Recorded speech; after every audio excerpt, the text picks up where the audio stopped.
You may have read about this lady who did everything right and still got the coronavirus. It's a scary story because she has a little kid who is worried. She might have transmitted to her, but really, is it true? Doing everything right, you could still get the coronavirus? Well, no, but the answer is a little bit more complicated than that. Let's investigate further. This is what she did. She stopped having her parents come over even though she said they're very close to them, because she considered her daughter to be high risk, being 7 months old. She got masked right away. She stopped going even to the grocery store. She had everything delivered. That seems to be pretty good.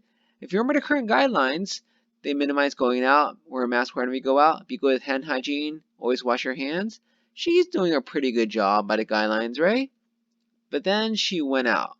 Well, when she says she followed those stay-at-home orders, what does she mean?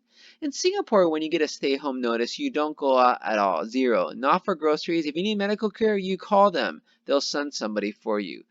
They mean do not go out for literally anything. But in the US, most stay-at-home orders mean go out for only essentials, whatever that means. So she left the house to go for a walk with her daughter, and it seems like she did this quite frequently. She says she met lots of people who weren't wearing masks, specifically people walking their dogs. Some people may say joggers or runners not wearing masks aren't risky, but walking your dog, that's just walking basically. Nobody ever said that wasn't risky. But she said it's hard because there's only so much sidewalk, you have to decide to go into the street, risk the cars, or stay with the people who aren't wearing masks. And then one day she had a fever and became part of the statistics, one of the 34,000 in Washington state who got the coronavirus. What went wrong? Did she do everything right? Was there anything she could have done better? Or is it simply impossible to not get the coronavirus? First off, let's start with the fact that it's impossible not to get a coronavirus. That's not true.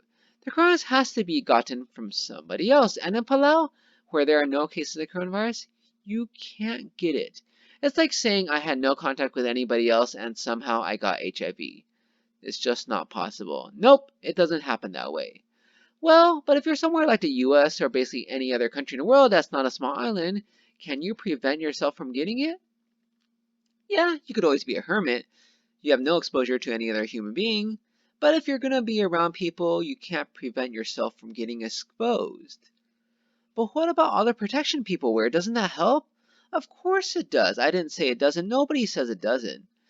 But many people don't understand that this isn't absolute protection. In the same way being a hermit is and living 100 miles away from any human being is absolute protection. This is relative protection. This is exposure reduction. And for a fuller explanation, let me take you to a world that's called Africa. I went to Africa for a medical rotation, Zambia in particular. A beautiful country, very different but very beautiful, where the people are nice and friendly. I enjoyed my time there. But before I went, I had to go to the travel clinic because my hospital didn't want me getting sick. For, as anybody who's gone to medical school knows, and many other people know, there's this thing called malaria in Africa.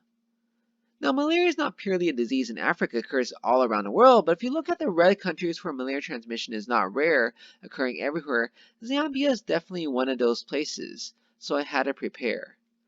Malaria is transmitted by mosquitoes, the female Anopheles mosquito in particular, so logically you might think that the best way to prevent malaria is not to get bitten by a mosquito. There are many ways to prevent yourself from getting bitten by mosquitoes. Ultrathon's a very famous brand by 3M for mosquito repellent. I got quite a few packs before I left. It's supposed to be the best. 34% DEET, lasts 12 hours. And then there's mosquito nets. These are like window screens except for your bed. I also got one too. You use these for when you sleep. When I got there, it's a little bit different. I realized they reuse many things like pots and pans that would have been thrown out here years ago in the US. They thought the toilet was fine, but the seat doesn't actually stand up. But the main issue I had was their window screens. They have holes in them. This picture is not from there. I just took a picture of a screen I sort of patched up with duct tape. But, they don't really seem to have duct tape there. There's holes in the screen, and there's no easy way of fixing screens. So you just have to throw it away and get a new one. So in the evening, I had a choice when I was in my room. I could open the window, mosquitoes could come in, but I get a cool breeze. If I keep the window closed, it's just unbearably hot and stuffy, but there's no mosquitoes inside. Hard choice, isn't it? But guess what? The CDC website, when it talks about travel in Zambia, doesn't even really talk about mosquito repellent. It talks about medications. Why? Because we all know you can't prevent yourself from getting exposed to a mosquito. It might bite you.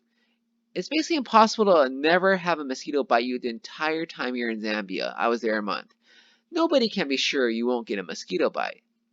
But unlike the mosquito, you can't see the coronavirus. And in many places in the US, it's all around us. A lot of people have it and you may unknowingly be exposed to it. You don't feel a bump on your skin as with a mosquito bite. You may not feel anything. And just like with a mosquito bite, you may get it from an exposure or you may not. Not all mosquitoes carry malaria, even in Zambia. So the CDC recommends medications at my hospital, as does basically any doctor who does travel medicine. And it says choose one of these drugs. And it's funny, isn't it? One of these drugs listed as chloroquine, which is basically hydroxychloroquine, the drug said to treat the coronavirus a while back. However, you notice the CDC has a disclaimer saying the drug isn't 100% protective. Even taking it, you still can get it. So you should do other things to reduce your risk of getting bitten by a mosquito. Because even though this isn't 100% effective, and even though you can't prevent yourself from getting bitten 100% of the time, combined, they're together more effective. So now if we go back to this lady who got it, even though she says she did everything right, if you look at the Washington State website, it says staying home is safest.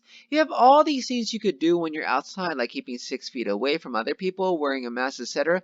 But actually, they're not safest. Staying home is safest. When you go outside, you're exposing yourself to people who may have the coronavirus. Just like in Zambia, if you go there, you might get bitten by a mosquito that may have malaria.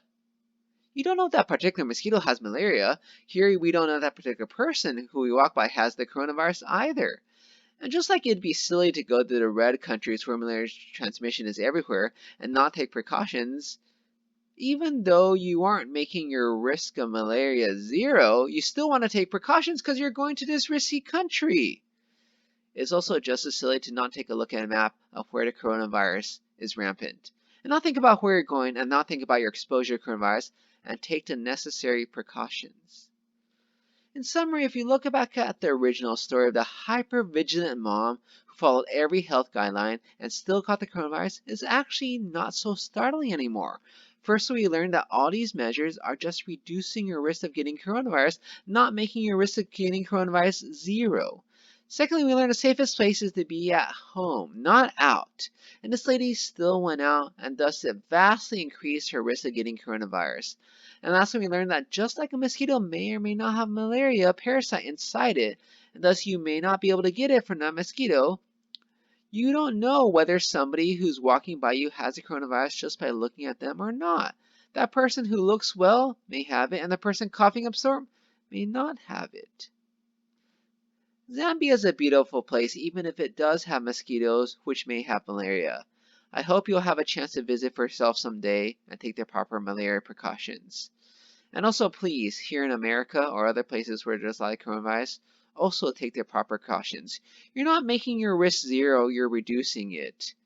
But if you're going to go out, you should reduce it. Thank you for listening.